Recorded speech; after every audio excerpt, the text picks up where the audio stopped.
அண்ணன் தம்பி யாரும் இல்லாமல் தன்னந்தனியாய் பிறந்தவள் உனக்கு.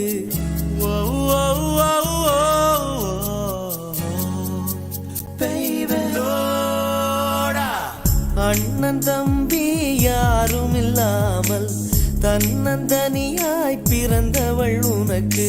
காதலியானால் நீயும் லக்கிதான். காற்றை மழையில் நீ நனைந்திருக்க, ஒற்றை குடையில் ஓரழகி உனை குடைக்குள் அழைத்தால் நீயும் லக்கிதான்.